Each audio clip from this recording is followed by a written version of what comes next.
this is in no way my attempt to justify my comic book obsession. And this story, I really, really like. Artwork, the storytelling. Hello and welcome to another episode of The Pull List, your source for all things comic book and comic book related on YouTube. My name is Travis.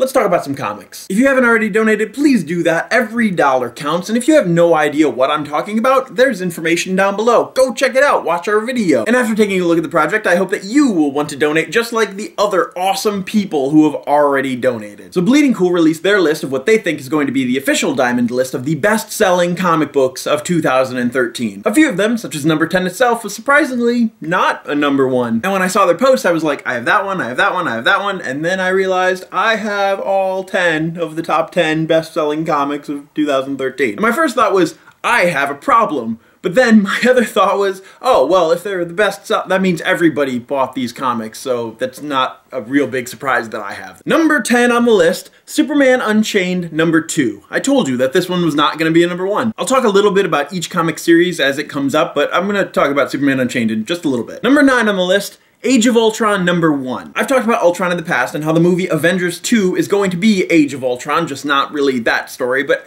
I was actually one of the few people that thought that this story arc was decent. A lot of people hated it. Number 8, X-Men number 1. The X-Men have been around for what feels like forever. What makes this series so special? It focuses mainly on the X-Women and a baby. Number 7, The Uncanny X-Men number 1. Uncanny X-Men is the true X-Men flagship, and after that whole thing that happened with the Phoenix, everything has changed. Cyclops is on the run, people are having trouble controlling their powers, new mutants are popping up everywhere. In my opinion, it's an incredibly fun and interesting storyline. Number 6, Superior Spider-Man number 1. Oh yes. Now if you've seen my videos about Superior Spider-Man in the past, you knew that this was either going to crash and burn or raise up and be fantastic, and it was the latter. Peter Parker's run as Spider-Man ended in Amazing Spider-Man 700. Superior Spider-Man number 1 picked up right after that with a lot of changes, made a lot of people mad, but now many of those people have turned around and said, yeah, I really love this book, and I really love this book. Which is good, and I'm glad, because I really enjoy Dan Slott's work, and I had complete and utter faith in him going into this series. Number 5, Infinity number 1. This was Marvel's most anticipated blockbuster miniseries event, whatever you want to call it this year. Heroes were divided with battles on Earth, with battles in space, and the world-shattering return of Thanos. Oh my goodness. Number 4 on the list, Guardians of the Galaxy number 1, and yes, that is Iron Man. Guardians of the Galaxy has to be one of my favorite series right now. They're like rogue sort of Avengers in space. It's like Firefly and the Avengers. There we go. That's a perfect matchup. Firefly and the Avengers. Guardians of the Galaxy. It's such a fun read. Iron Man goes flying into space trying to figure some stuff out. He bumps into the Guardians. They kind of get together and then they find out that there's somebody who's like, don't touch Earth at all. It's this new intergalactic law. So that means bad guys can attack whenever because the Earth is unprotected and they need to figure out why. And if you don't know who Rocket Raccoon is, get yourself educated. Number 3 on the list, Superman Unchained number 1. I told you I was going to come back to talking about this series. It's Scott Snyder and Jim Lee teaming up to do Superman. There's a lot more mystery in these storylines, which makes you want to keep reading, and Jim Lee's artwork just explodes off the page. Number 2 on the list, Justice League of America number 1.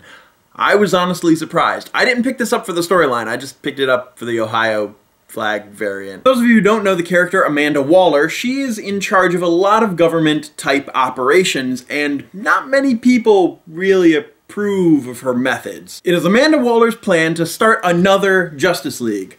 A Justice League that serves for the country's interests rather than global interests, and that does not have a home base up in space, hence the Justice League of America is born. I said Ohio flag variant earlier, well that's because DC released 52 variants for this issue. The normal issue just had the American flag. The 52 variants were one for each of the 50 states, plus Washington, D.C., plus Puerto Rico. 52. New 52. Ha! Get it? Oh, DC, you so witty and smart. Now, what's really surprising is that the Justice League of America number 1 sold only 3,000 less copies than the number 1 best-selling comic of 2013. And what is the number 1 best-selling comic of 2013?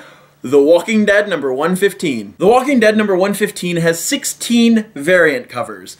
I own 13 of them. Walking Dead number 115 is the first appearance of Richard. It's the 100th appearance of Carl. They had massive release parties all over the country when this book came out, and it's no surprise that this is number 1 on the best-selling comics of 2013. Like I said, I was a bit surprised about Justice League of America number 1, but Walking Dead 115, it's definitely earned its place on this list. Let me know in the comments down below if you have read any of these issues, or if you're still currently reading any of these series, and what you think of them. I want to talk about comic book stuff with you guys down in the comments. I'll see you soon. Bye.